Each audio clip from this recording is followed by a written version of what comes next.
What if, what if the most morally upstanding, incredibly wealthy philanthropist in your city is actually committing profound spiritual evil? And like the petty thief downtown is the one who is rapidly evolving and elevating their soul. I mean, it completely breaks our human scorecard, doesn't it? Hmm. But when you strip away societal rules and look at morality strictly from the perspective of an eternal spirit, well, the metrics we use to judge a quote-unquote good life just, they fall apart entirely. Yeah, they really do. So, welcome to today's deep dive. Today, we are exploring a really deeply philosophical collection of texts from a discussion group centered around a teaching source known as Il Maestro Andrea. And I'll admit, jumping right in, the visual branding on these texts caught my eye before I even read a single word. I think the imagery is striking, yeah. It really is. There are these massive, highly textured crescent moons against blue skies, and alongside ancient scarab beetles, one really prominent scarab is golden, and it's rolling a radiant sun, just shooting these intense beams of light outward. Right, and that ancient Egyptian motif of the scarab rolling the sun, it's very deliberate here. It represents spiritual rebirth, Yeah. the act of pulling pure light out of the heavy, dark mud of physical matter. Oh, I love that. Yeah, and that perfectly maps onto the journey outlined in these texts. Well, okay, let's unpack this because we are going to trace that entire journey today. We're starting out in the abstract, looking at the actual physics of the eternal spirit, but our mission is to land on highly practical ground. Right, the actionable stuff. Exactly. We want to figure out how you, listening right now, can actually hear your own inner voice and how you can take your most agonizing, mundane daily challenges and use them as literal fuel for your spiritual growth. So to understand how to act in the material world, we really have to understand where we come from first.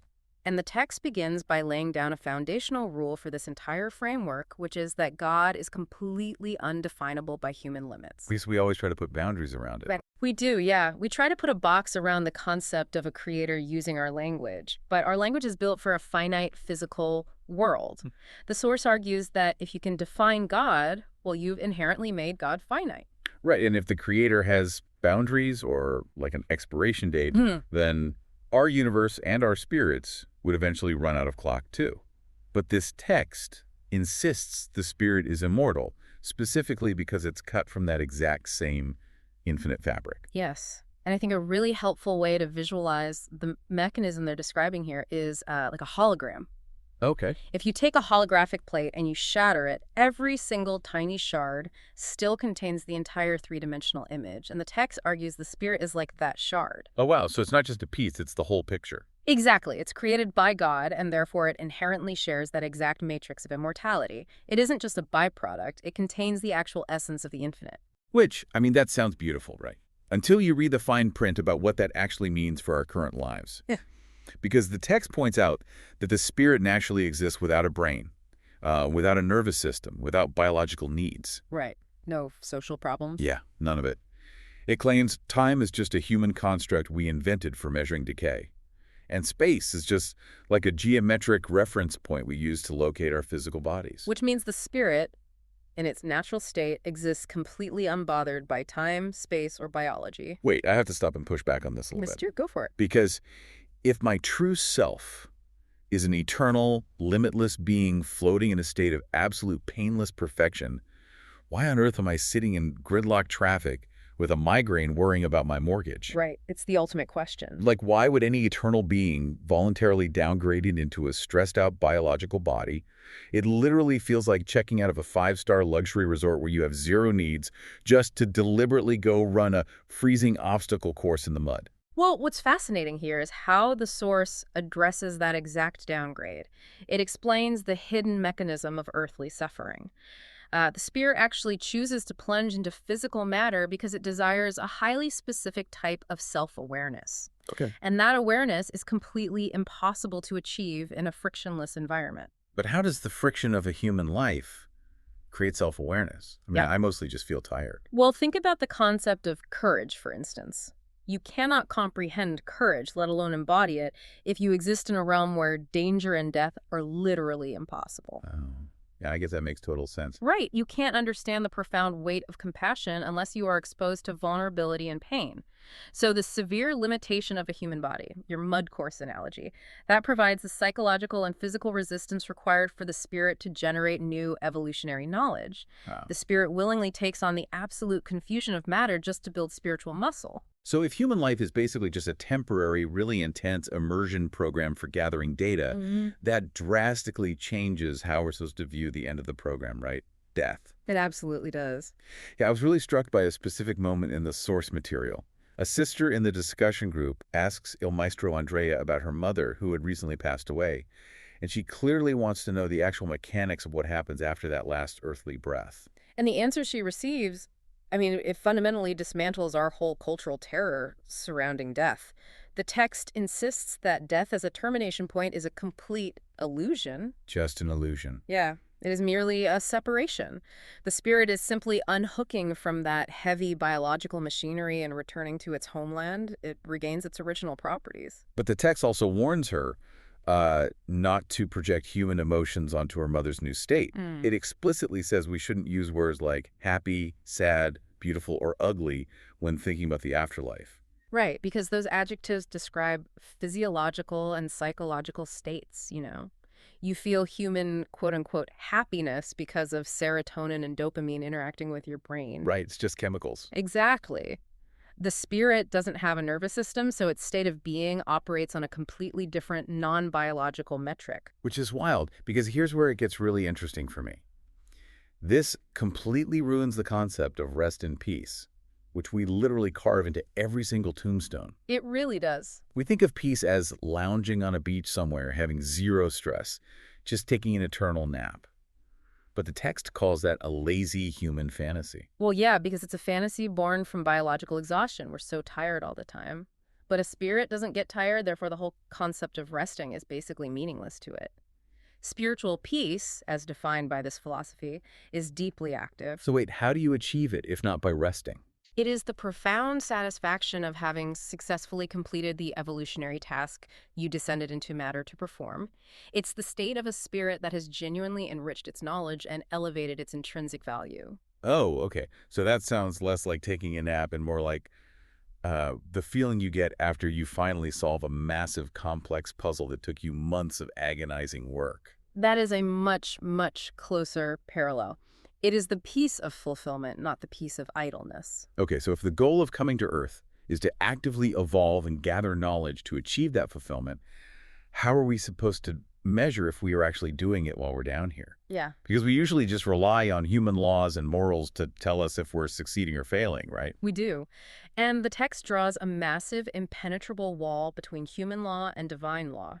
It argues that our concepts of good, evil, morality, and immorality, they're purely civilizational tools. Like keeping society from falling apart. Exactly. They are social contracts designed to keep traffic flowing and protect physical property. They actually do not overlap with the physics of spiritual evolution at all.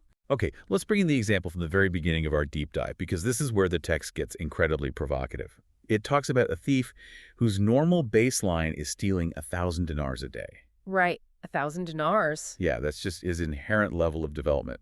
But one day, he makes a conscious, agonizing internal decision to steal only 500 dinars. The source claims this thief has made a massive leap in spiritual evolution, and I have to push back here. Okay, let's hear it. Society cannot function if we start throwing parades for thieves just because they stole a little less today. Like, a judge is still going to throw them in jail. And, well, from the perspective of human society, the judge absolutely must do that. Human law is absolute, right? It has to be to maintain order. But the text is exploring divine law, which operates on a completely different scale. It's entirely relative. Relative how? The universe doesn't judge the thief against the absolute standard of a flawless saint. It measures the thief against the thief's own starting point. Oh. So it's literally measuring the delta, like the amount of internal resistance he had to personally overcome. Yes. If we connect this to the bigger picture, the universe demands internal effort relative to your individual capacity. The thief had to exert immense spiritual friction to curb his own nature by half. That internal struggle, that deliberate choice to improve even slightly, is what registers as real growth in the spiritual realm. But meanwhile, you have the philanthropist in the text, A wealthy person who has everything they need, but when they're faced with someone suffering, they just offer good words, basically sending thoughts and prayers just to avoid parting with their money. Right. And they look like an upstanding citizen. I mean, they aren't breaking any penal codes. But spiritually, the text classifies their action as evil. Wait, really? Evil? Yes. Why? Because relative to their massive capacity, they exerted zero effort. They reinforced their own selfishness under this socially acceptable guise of politeness. Yeah. They experienced no internal friction, therefore they achieved absolutely no spiritual growth. In fact, they regressed. Wow. It makes you realize how blind we are when we judge other people. We grade everyone using this universal human rubric, but we have absolutely no idea where anyone else's starting line actually is. Which brings up a critical problem for anyone trying to navigate this, right? If human rulebooks and societal norms don't actually apply to your spirit's journey, how do you know what the right path is for you? You have to consult your own specific spiritual compass. You have to listen to the inner voice. But the source acknowledges a severe modern problem here, which is that the signal from that compass is incredibly weak for most people. Barely a whisper. Yet we are so obsessed with the logic of human survival and so conditioned by societal rules that the voice of the spirit is barely an echo. So how does the spirit actually speak? Well, we expect the spirit to speak to us in ways our brain easily understands, right? People wait for a booming cinematic voice to give them instructions in plain English, or they look for logical step-by-step arguments to form in their minds. Right, like a pro and con list. Exactly. But the spirit does not use the formal language of the human intellect. It doesn't speak in recited prayers or poems or stereotypic phrases. The mechanism of communication relies entirely on the deep unconscious. Okay, but how does that actually manifest in daily life? If someone listening wants to tune in right now, what are they actually looking out for? The text describes it as impalpable sensations, sudden flashes of intuition, these moments of pure significance that completely bypass your analytical brain. Sensations, so not thoughts. Right. It's a sudden, profound knowing or like a pull in a Yeah. certain direction that you cannot immediately justify with logic. That sounds really elusive, honestly. Yeah. How can a listener who desperately wants to start this path of inner awareness practically tune their dial to that frequency? Did the text offer any concrete advice? It does. It strongly advocates for a specific type of meditation. It describes the practice as purposefully going backwards inside your own consciousness to fish out this light. Going backwards, do you mean like digging into past memories or, I don't know, childhood trauma? Oh, not at all. Think of your consciousness like a really busy room. At the very front of the room is your analytical mind, the part of you that solves math problems, worries about emails, and formulates sentences. The loud The part. extremely loud part. To go backwards means to deliberately step away from that front desk.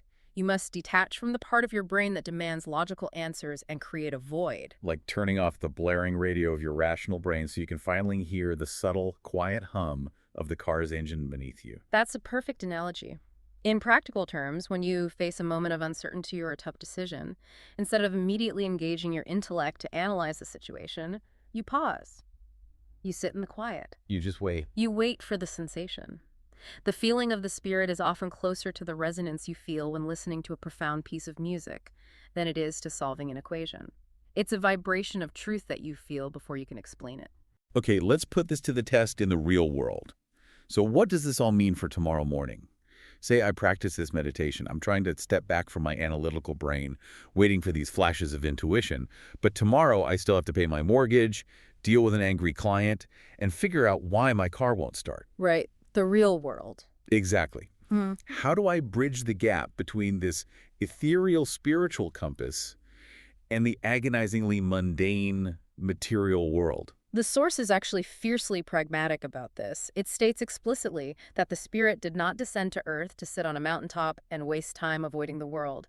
It came for active engagement. Okay. The ultimate directive is that you must learn to assign spiritual significance to your everyday material actions. The text uses a fascinating metaphor here that really clicked for me. It compares the spirit to a hunter going into the woods. And the hunter's goal is to return home with what the text calls a rico carniere, a rich game bag. Yes, the game bag. The spirit wants to return to the infinite matrix with a game bag absolutely bursting with earthly experiences. And this metaphor fundamentally rewires how you experience adversity. If your only goal is to fill the game bag with varied experiences, the distinction between a quote-unquote positive and a negative event dissolves completely. Wait, are you saying getting a promotion and getting into a car crash are spiritually the exact same thing? The text argues there are no negative experiences in the eyes of the spirit. None. All experiences are just raw data. They all provide the friction that fortifies the soul, provided you're paying attention. So it's about what you do with it. Exactly. The only true failure is to experience something and extract no deeper meaning from it. So like when my refrigerator breaks and all my food spoils, my human brain naturally spirals into anxiety about money and time, right? Yeah. But my spirit is theoretically saying, fascinating, a sudden lesson in impermanence and frustration. Into the game bag it goes. I mean, it sounds almost absurd when applied to a broken appliance, but that is the exact mechanism. You extract the deeper meaning beyond the momentary inconvenience. You recognize the mundane challenge as the specific workout equipment your soul is currently using to build resilience. Man, if I actually internalized that, it would completely change my relationship with other people, especially the people who infuriate me. Oh, absolutely. Because if everyone is just a spirit hunting for their own highly specific experiences, like our thief struggling to steal only 500 dinars, then judging them is totally pointless. Empathy becomes the only logical response. When you accept that everyone is on a customized evolutionary path, you become profoundly tolerant. You stop trying to force your family members or, strangers into your specific mold of correct behavior. Because you realize their messy, confusing life choices are providing the exact friction their spirit requires. Right. You just have to let them fill their own game bag. And you focus entirely on filling your own. Exactly. So to bring this all together for everyone listening today, you are an immortal spirit carrying the essence of the infinite, who willingly dove into the restrictive mud course of human life. Your goal isn't to be a flawless citizen by society's standard scorecards, but to evolve relative to your own starting line. Perfectly said. And by stepping away from the noise of your analytical brain, you can catch those quiet flashes of intuition. And you can start viewing every single annoying, heartbreaking, or joyous moment as essential prey for your spiritual game bag. Which leaves us with a truly mind-bending implication to consider. Lay it on me. Earlier, we established that time and space are merely human illusions, and that your spirit exists entirely outside of them.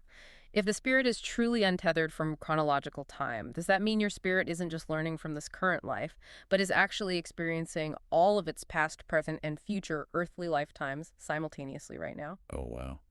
That completely shatters how I think about my daily decisions. Like, are my actions today sending ripples backward and forward into other lives? It's a lot to process. It really is. Well, we'll leave you to wrestle with that one. As you head back out into the material world today, try to create a little quiet space behind your analytical mind and see what the inner voice brings you. Thanks for joining us on this deep dive.